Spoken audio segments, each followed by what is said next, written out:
let's continue on with this Desert Eagle pistol, the Baby Eagle. The full-size one here, there was some other differences. Some of the characteristics, it's pretty much the same as the compact, other than what I had mentioned earlier. But one thing that's different about this is it has the IMI logo instead of the IWI logo. Okay, the full-size pistol also has safety and decocker. It is on a what you'd call the slide mount. It's not in the frame. There's actually a little plug here. I'm not sure if you can see that, but I'll try to bring it up here. There's a plug right here that shows you that there could have been, or there can be actually, a frame mount version, which there is. These guns here are basically based off the CZ75 design. If you hold the CZ75 pistol next to one of these, you'll see a lot of the similarities, the way they're made, very much the same design.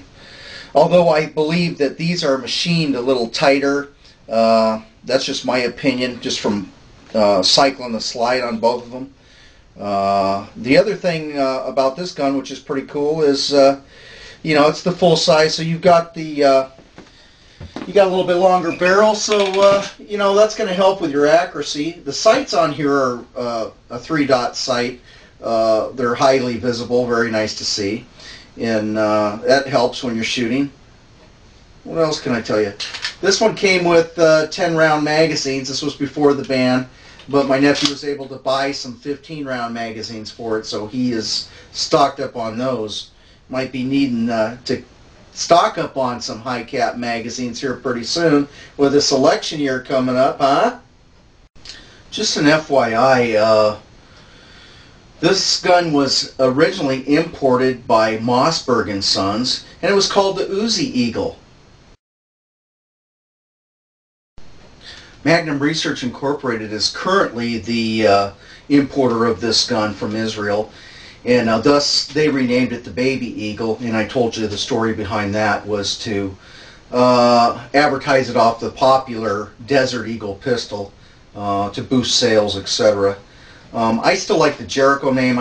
I would, it's still the same gun, but I just kind of would think it'd be cool if it just said Jericho. Baby Eagle just sounds kind of dorky to me, but hey, again, that's my opinion. Let's talk about the different calibers you get and the options with this pistol. It comes in 3 sizes. It comes in a full size, it comes in a subcompact size, and it comes in the compact size. Now these are available also in polymer. Oh, you're back. Hey, why is it the best out-of-the-box 9mm pistol I've ever purchased? Well, because it's the one gun I'm the most accurate with. I'll give you an example. I have nothing against Beretta. I have a Beretta 92 FS. Love the gun. Hey, you know, our military uses it. I think it's a great gun. But I have not been able to hit diddly squat with that gun. I just cannot. Accuracy is just out the window. When I bought this gun, I was very impressed with the fact that I was actually able to do pretty decent with it. Now here's my situation. I am left-handed, okay, but I shoot right-handed and I'm left-eye dominant. So you can imagine what's that going to do for me. That's going to mean that Ruger 6 is going to be shooting to the left, and that's exactly what I tend to do. Now I can compensate that by moving over to say the 4 o'clock position to get it on the target, or I can shoot left-handed, which is, even though I'm left-handed, is difficult for me to do. I can do it with a pistol. A rifle's a whole nother ball game, but I have done it with a pistol. Matter of fact, the range master recommended that I start training myself to shoot left-handed, and I tried a little bit and then I gave it up. I said, you know what? When it comes right down to it, if I'm in a gunfight, it's certainly going to be at close range. It doesn't matter whether I'm left-handed, right-handed, left eye or right eye dominant. Pull the trigger and point the gun if you need to.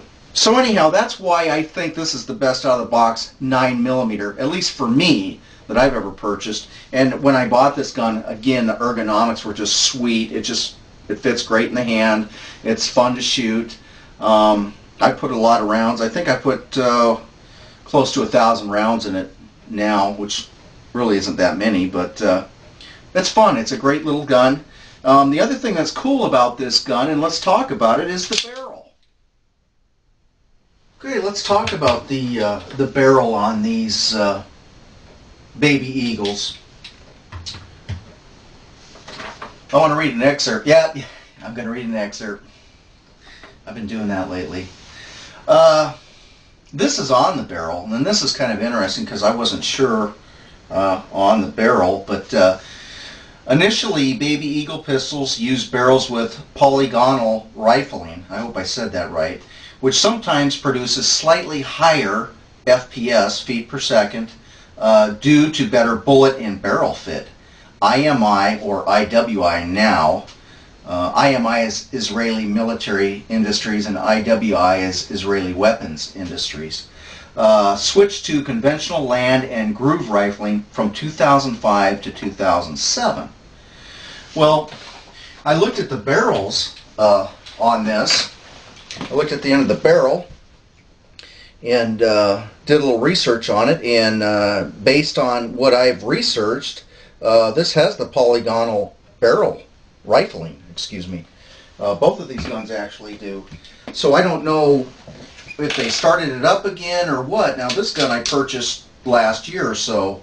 That was 2007, so I don't know if I got lucky and they started doing it again or what the deal was, but that was on a website I had found. So anyhow, you can see the difference in the rifling between a conventional barrel and the polygonal barrel in this picture.